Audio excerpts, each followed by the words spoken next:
Hi guys, Voin Yanin Madafpur kan kaldona Madafpur hi Gujarat heta awes lampang deuh le zuala omania tui pui bula kan kalna chantur pakhat ber chu Madafpur fair omata chuanin nam chantu Paul Mizoram atangin stall anan leia chu kan vatlo don ni chuanin kom na tang hianin kilometer za somnga velbor ni atling lo feta ma se fair is recording fair kan sin main mundanga kan kal photang gumli tatanga kilometer somnga somlok vela hianin gumli ti ama ta chuanin Gujarat chunga Sun Temple lian ber hani chuma Gujarat Sun Temple lian ber ani adon an kaldon ne am pathian be turing kaldon lawa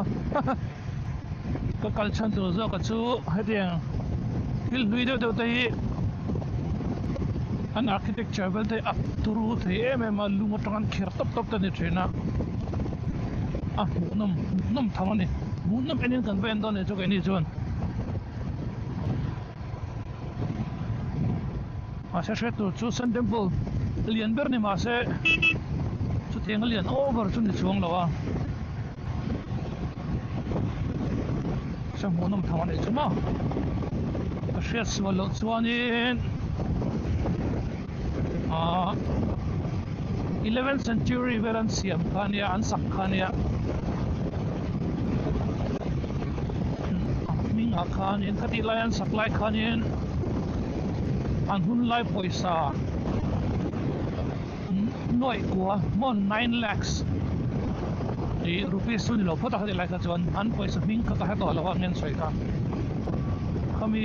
sengan siamani wang khanin a temple minga po nav lakha hante spelling chon NAV ang mga nav now 9 ma kami lakha lak nav lakha temple hante ta ni so yang kan Sun Temple ni Sun Temple chu Hindu nga chuanin Lord Shiva Lord Shiva ta nan siamani chu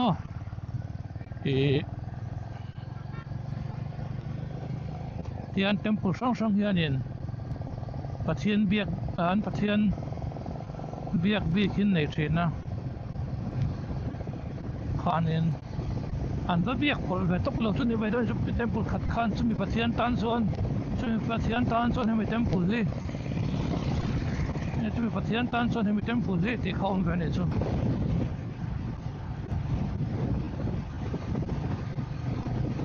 an kal zelang kan sai zelang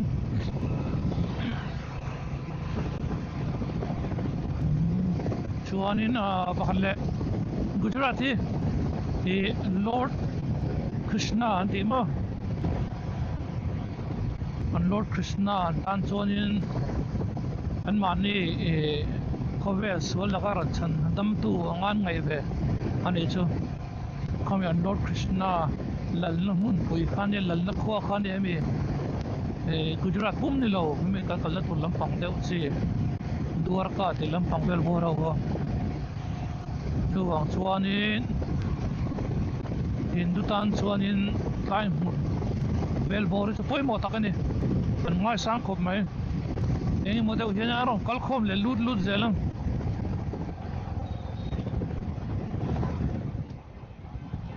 voin hi niriat an yemo me chuanin kan shet ang chun ka Anand Ambani po mani deuh khanin keina dilo so ta dur ka so in mandir pakhat awma Lord Krishna mandir big dewania chu ko chu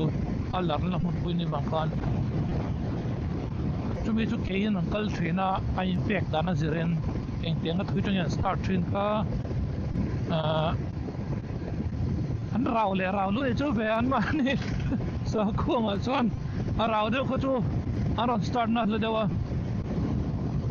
a infect dana ziren e chu ma khatian khanin anan nambani po tu nahi ke na kalme ka kilometer sa summa vel tan khana tan tin ka shya voi nian ta theng turan na khania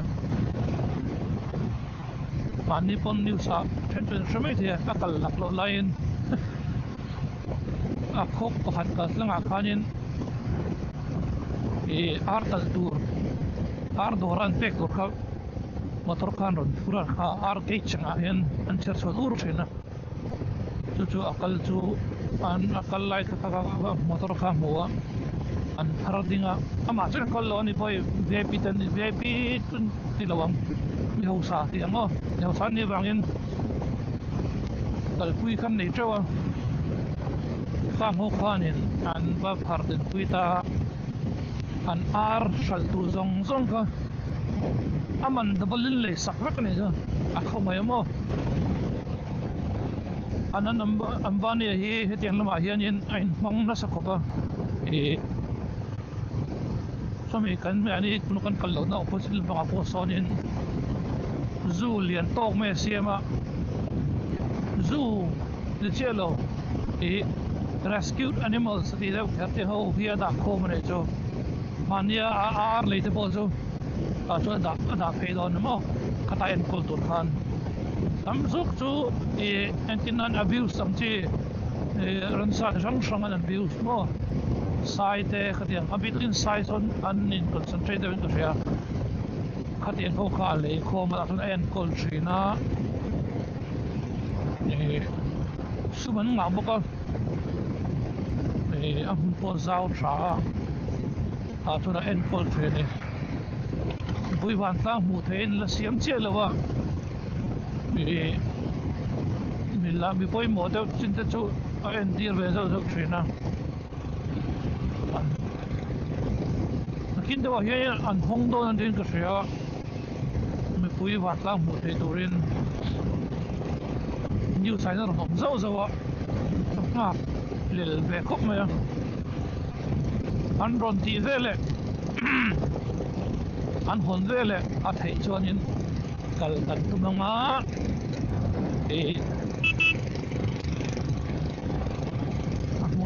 amun nam tham biao ang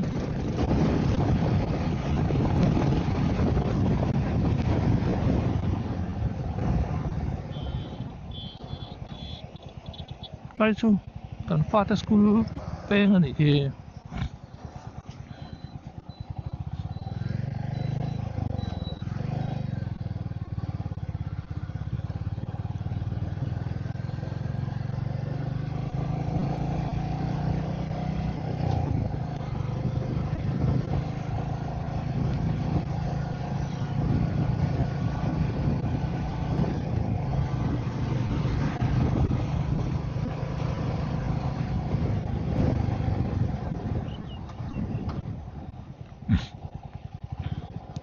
rail crossing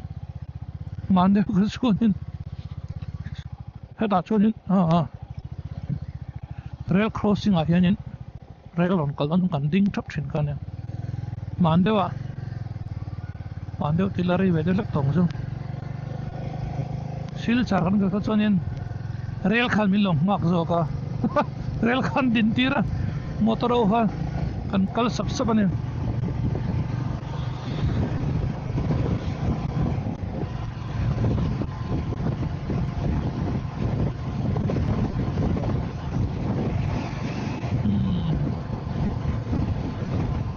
kal chho tur ka vek no ma he mobile ka da trina sound man turin bike exhaust ri man tur kan on kan na chuak kha auto brightness kal on silo an thim mai khwa ka mulai thelo ka thai dar saria chuak wa tur kai ngai kha dar saria chen ve em mi tu na han kar chuak thei chau me khame a brightness set thei dik thei lo bar kan no pang ho mobile ko man saka an ni eng mon khoi zel zel chang yen kan mobile man lui kan ta chumi cho ka pai so saka he akina kung thui diu lek ta nu na kan yen tong lo lai mo exhaust ri tir do ham tur kan yen kan ta thin ma le ari ri nal ve ta chia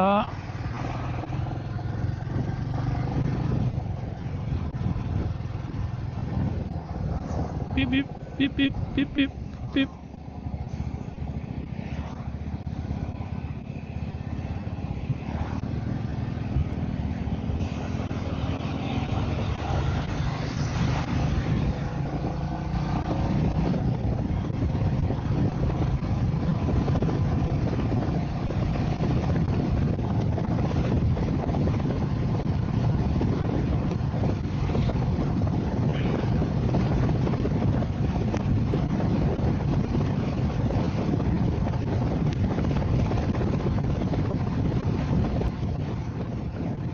helmet thì phui thale du ka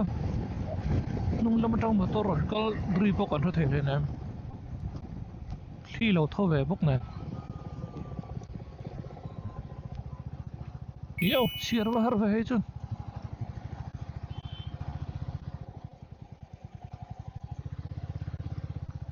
ke hi mobile ma hian kum som ni chuang kalom ve to chu ti chung chona hindi hi a chiari ka thiam thei thlot lo a tong hi chu a bolo to chu kan tong ve ma ya Gujarati bi ki hindi ne na inzul khopa an zia da na hi hindi ya achung la underline achung la underline kan te chi ka khatiang ka om ve lo Gujarati ai chon ti lo chuin ai nang de phut mai ha lam dan te poi nang de phut ni om me tu na hen kan pha ta hian in Gujarati tein la thena kan mi lai phei chu Gujarati full mark te ron phutin male oi om lo zo Nani?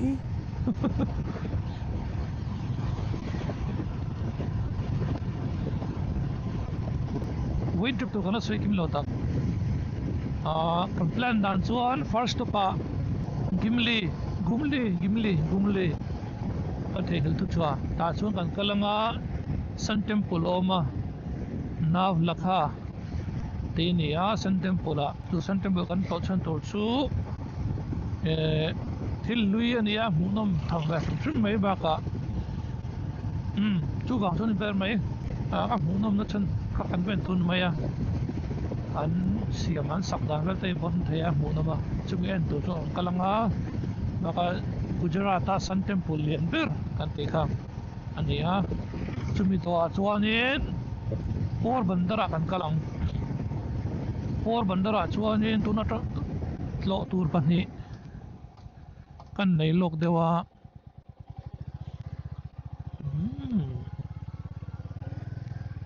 tlo tur pakhata chuanin Mahatma Gandhi a pian na in a pian na hmuna kan lai a khanin a museum ang deun tlo thei an siama chu kan tlo anga next dia chuan Porbandar port an tia tui pui tanga tlema vakal velu ve deuh ngai ein cut off chelo ma se alai tui pui na hol ve deuh ni chu ta chuan kal kan tum bawk anga sarkar mun te lo ni le chuan kal thei lo mai thei a ase Google Map ken hi chuanin tu don thla lakpin ve le chu ka hmuwa kal thei tur anga yang chuan Porbandar atang chuanin kan last stop to Madhavpur kan kala Madhavpur hian Madhavpur fair om kan tika chuan kan chola okay chuan in chuan khat tuna trip min sponsor tu hi boss berania a thu lo chuan kan chuak thelo kan tika chu wang chuan boss in trip a khala phal zel theinan like and subscribe oh guys trong na saro tian history lam rong mi tui de win ne phei chuan in mu nam chho de siam ka tu mania kan video capture dan te kan thiam chho zelanga mu nam de en thei tu rong chi khan mo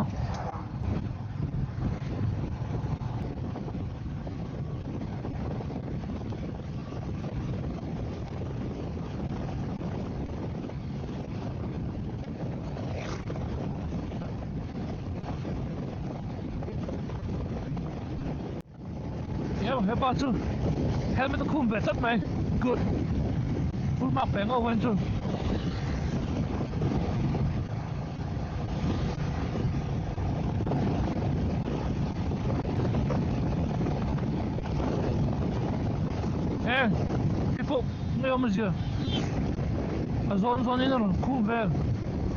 để không bỏ lỡ Jira ta kate heaven kuma lalia ne kapolo kum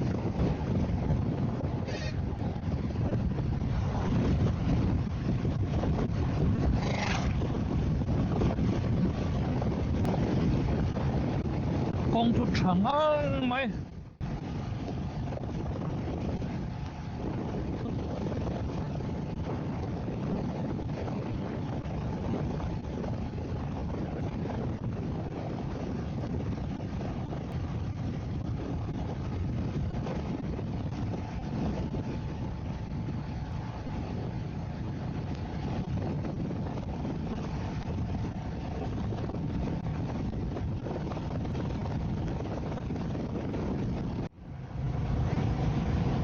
hết bóng về hình thế là này theo bây giờ cung rất này ruột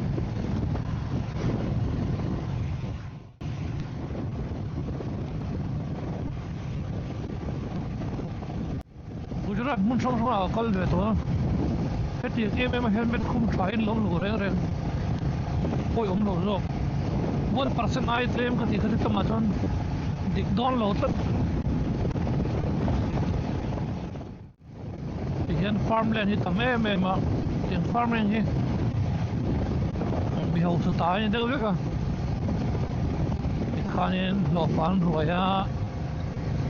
lo pa khan ông tiêu to pate khan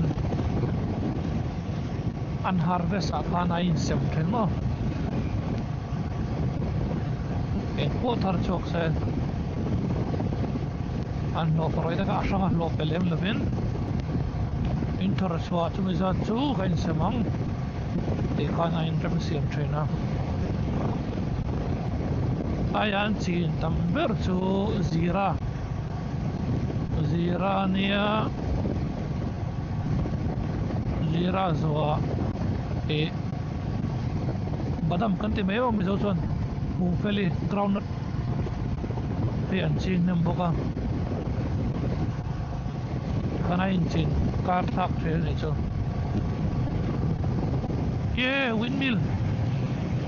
mấy chỗ vaccine về mấy chỗ một con rồi nào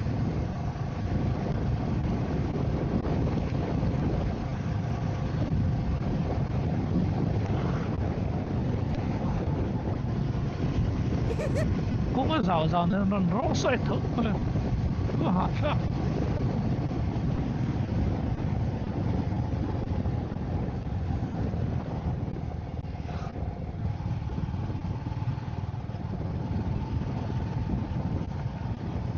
bang su tui puin hei de taka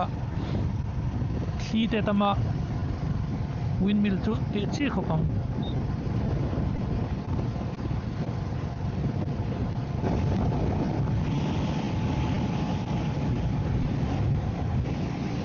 cái chân mũi phang này hay lai ve hồ mũi phang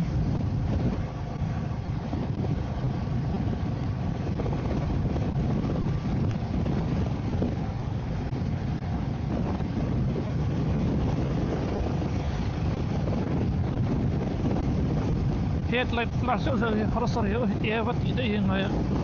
headlight trip anda na hian da zok se tik tik ane on sam turan ya moya hian trip se da ta mai se kai va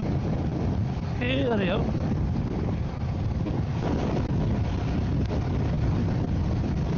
fi tam ha mai recording of fiat he mang chuma a fiat lo lo chuan Ông là music cần tăng à music máy chọc coi nhiên chẳng chẳng phải đâu nè or voice over này mới ra nè every problem has a solution and they have đang cả chân rẻ lo mà mấy cái qua đuôi nụm lẽ mày mình là mình phải về qua salo tuwa 40 te kai vor to mea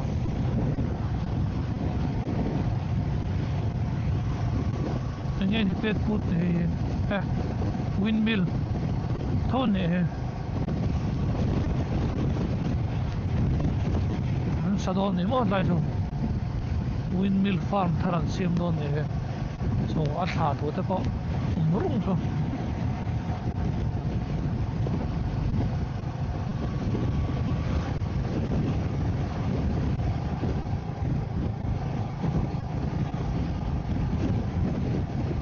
ma motoren view te cheria we che drang ta ma tlana le pel don la speed hi ka speed ne nang ve ria me se ama ai chakat lan ma ni speed ai chakat lan de rang mai dona ka le pel do che bok siro chu chan we will see le peng don de le pel de yes peng đấy sợi cắt riêng good clear lệ ta view từ cái đoạn mà làm viên thế rằng sẽ truck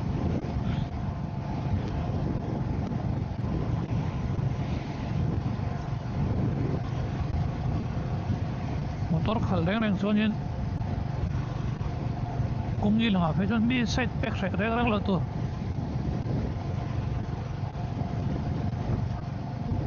một sai dùng là cần hiếm này vậy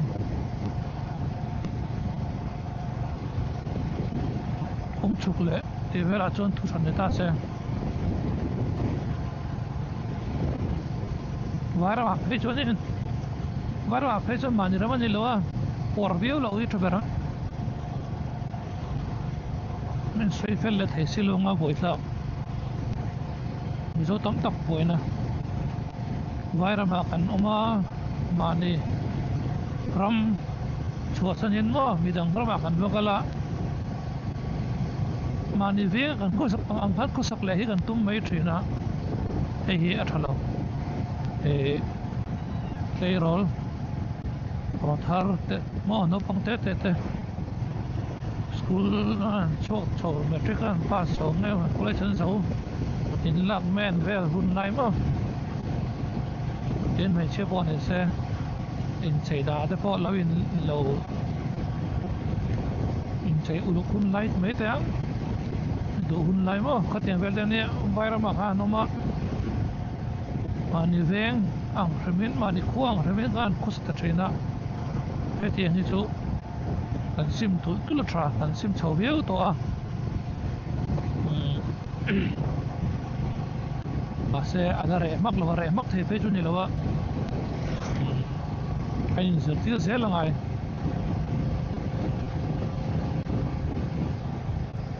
mà thì định nó bốn này sẽ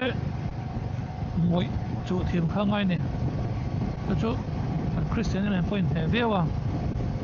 cái thiềm nó lom thì bỏ ba cái lấu bỏ về về người ta buổi nó tiếng sang là rất thấy to mà bây giờ cái trong cái thiềm trên xí là mẹ lâu đang làm rong nè trong cái chỗ thiềm tới là là gì đấy mà sao trong thiềm khác buổi nó xiêm buổi nó chầu ví dụ chân tôi không được chồng là excuse để chồng nó chứ mà trong cái thêm mà lo ha đủ đủ nó anh tiếp mình to sẽ cái lão lo thì hết khăn chung lo chú hoàng xuân nên hai ông mẹ tên ông tụ tên ông xuân thì ego không à anh chấp nhận na ego thế ha chấp nhận tin cái ta đi cái bằng chung mà kami cái ta thật ngay này cho anh cần tụ chân để sẽ là lấy khát tụ cái này cho lấy khát một bộ mấy tụ har sana boina kan to changin or tuk loila kan ko sakdana tim ko kila kain chei du dana te ka kan sei vele ne chu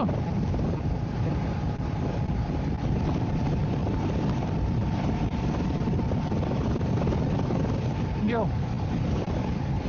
why is it until they check my bo me kam deu me lem lo ma se chính thì phải vô nghe cần đỡ vô nghe là vô răng lẻ tra vô nghe cho nên biết là vô răng ai không ai to school bus kal về chốc mà ya mất lái về mà lẽ school bus ai full tao còn ngào vai mà sao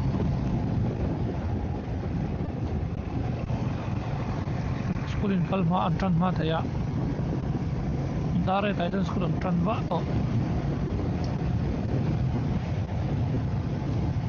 7:30 the assembly then train कर रहा है पाते हैं दारू ले मेरी assembly में हम पास से लोग हैं अगर कल ट्रेन थासी काय पे चलें और सिले लंग तू और सिले बस सोना है वो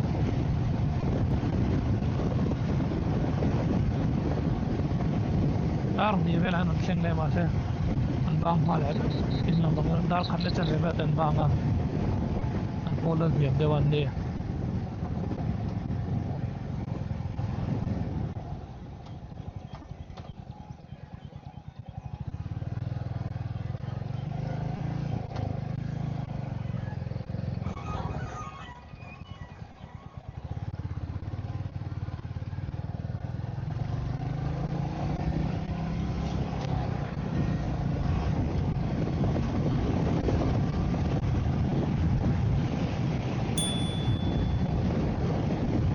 thì thali sau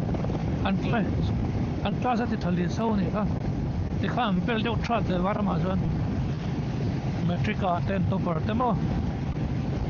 nó à 12 mà to per thì là khám bel đeo trát để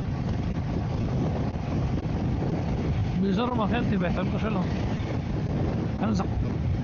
anh đâu có riêng gì là Mizoram mà sao có giá khác cần tiền chuyện sao vậy mà lạc lâu America अभी तक इन भाई से लगा लविन थी लात तो बैग है चल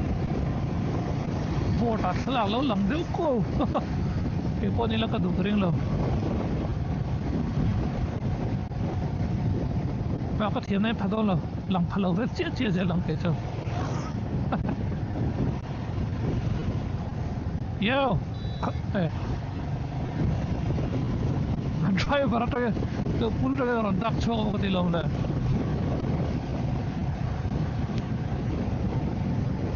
Oh, aku lau cuma macam ni. Anu thầy, bun hết mày, aku lau kat tu poin ni.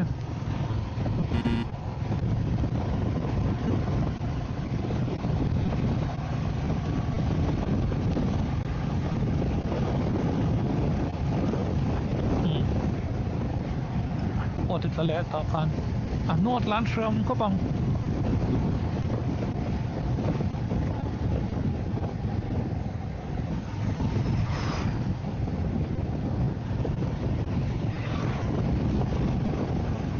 I think cùng số môi sinh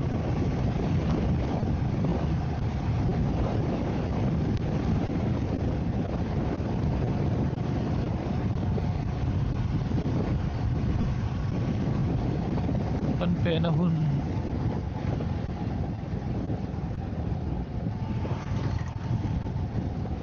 Parin lo lam dewa min pen tir chule lif ma do mo khate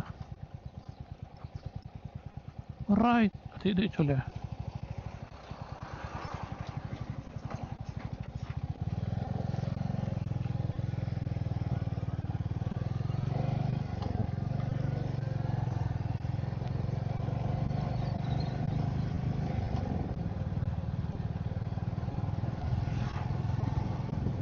một thể là vậy. Here is my turn. Thể trip sẽ lom lệ ô. Khi lệch lang khi một thêm ô lòng thêm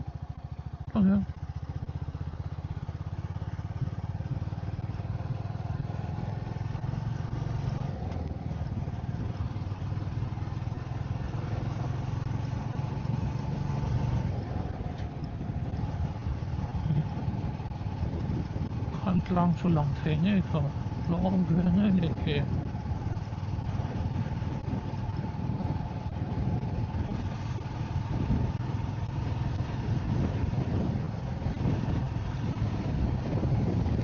trap 9 minutes. Oh no, ui lom lệ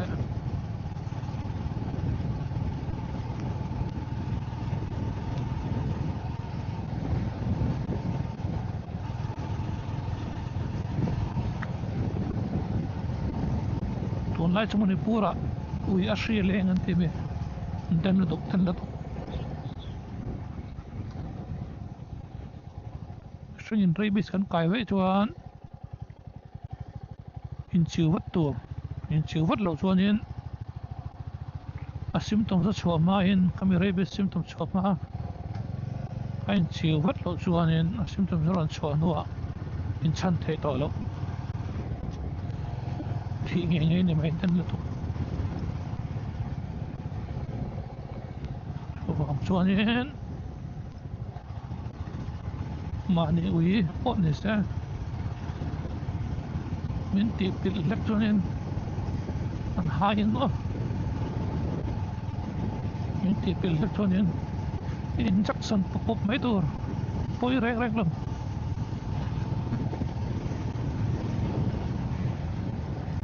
ni ran lang ve chak mai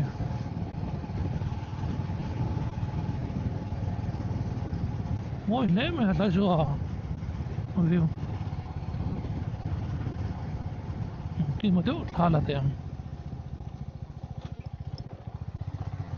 mà ní cả rất khác có lạc thể là bay khác cần lạc ngang như vậy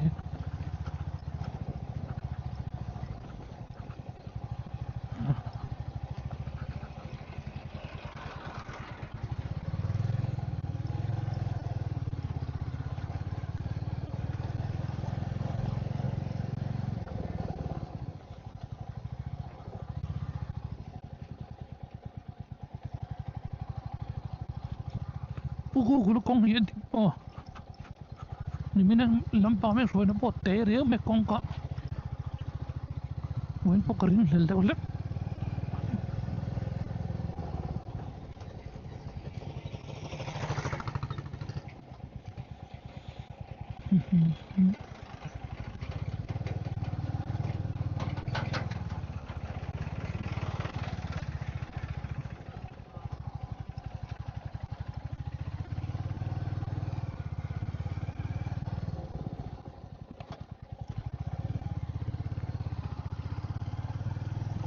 vai mìm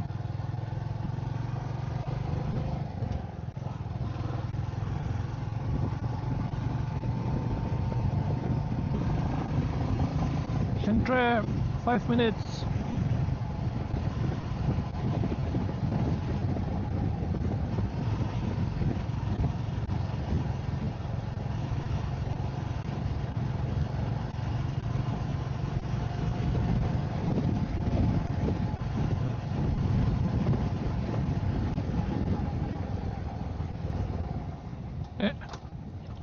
lan thang ni mà a khwar he big zo mai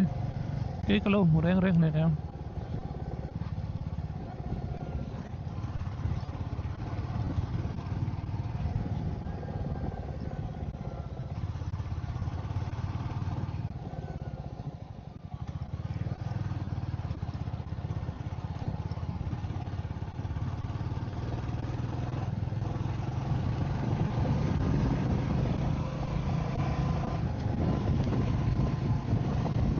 traffic fire mà son tlang liền đấy một nên môi cần tìm ai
Dona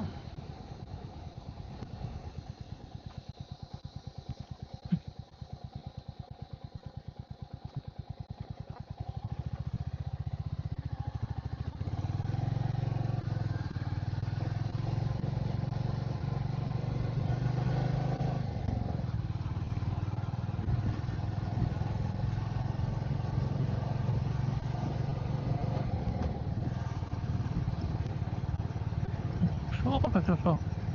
long take Gujarat police Denmark dia lu turun ngayo saya lu non dengar minot yan dengar main oh breaker kalau mau leta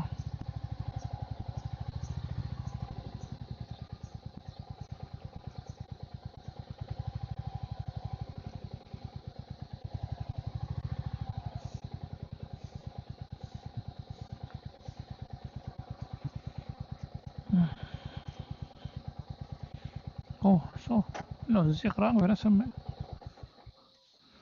sang ada ferry nanti veni sa inviting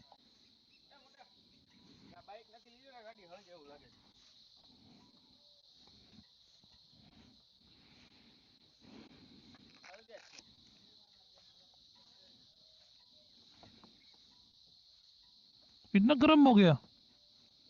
इतना गर्म हो गया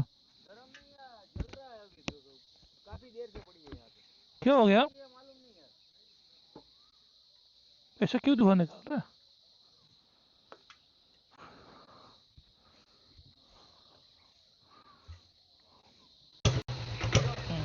sinang kan thleng to a amun chu lun phal lo nge mone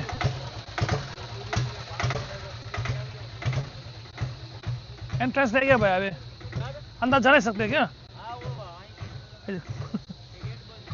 हाँ and get and kal ko al chin putang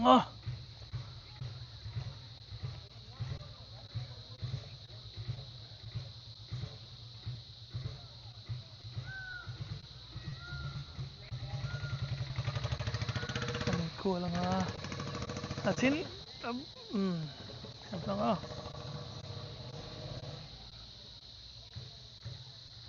chung a hen nge yang vak mam lo chung ai san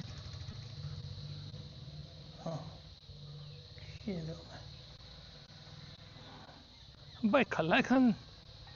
duain cloud da kuna camera kha ba sa pelo mu thei tho ai chu to non siam me men yang kareng chupra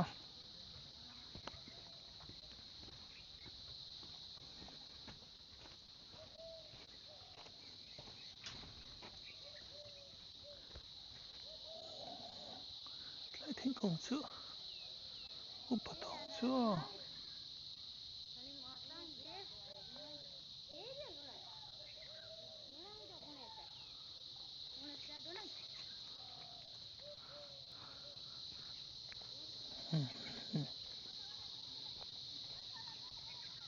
kan bakal chan khane hi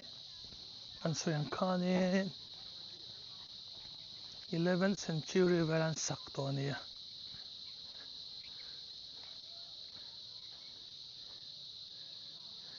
chúng bật lên khi cho anh xem thật to này kia sệt mấy tiền làm tiền cắt trên á cho con chóng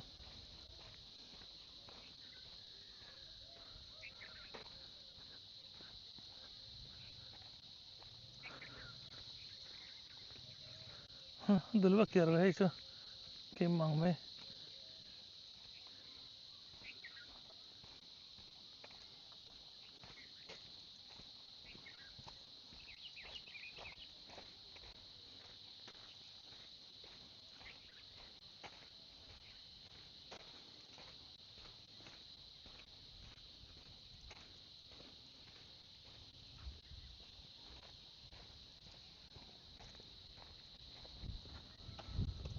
luôn lâu phát lâu vào hậu ấy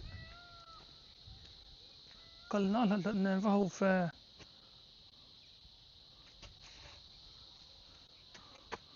12th century ra cái này Solanki architecture thì kan lu ram lo man le lai ma kan mu the kia an siam thale ne hi bong lem niam tak khi chun siam asir pan chun siam thane la ani anglawa lui tho anga anung building khimelian ber lai pok hi a chim vek to main an siam thale a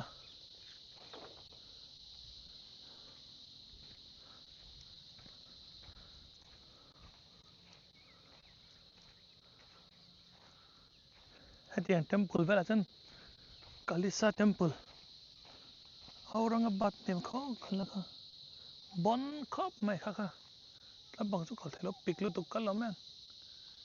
en turbat le ve chung lu thelo chuan hayya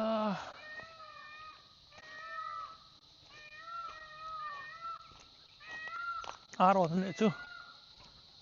tiang ram chu beng cheng te mai ni ko an delhi ka nom lai khanin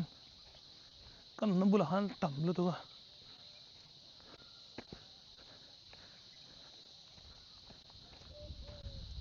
ram hek hek mai a zala hianin arang deuh hianin khuang hun hin nei de vet han khuang chua tram chua chu za ro le beng cheng te khop ani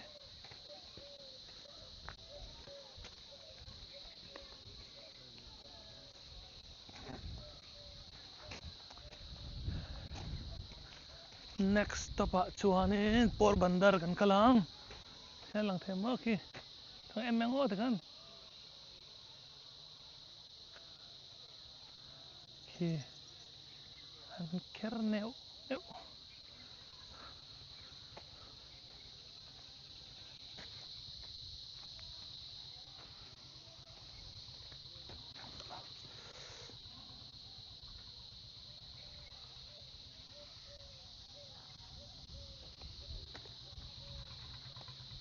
display line of the lom la kam mu thei lo lo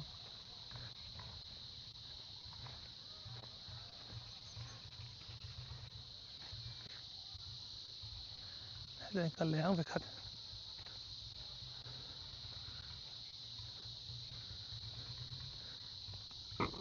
train khop mai he poi labon lo ania temple zinga chuan bon lo pol tak ania an hoang hola wang le sia headlight chu lung ching chi ve ta nei hi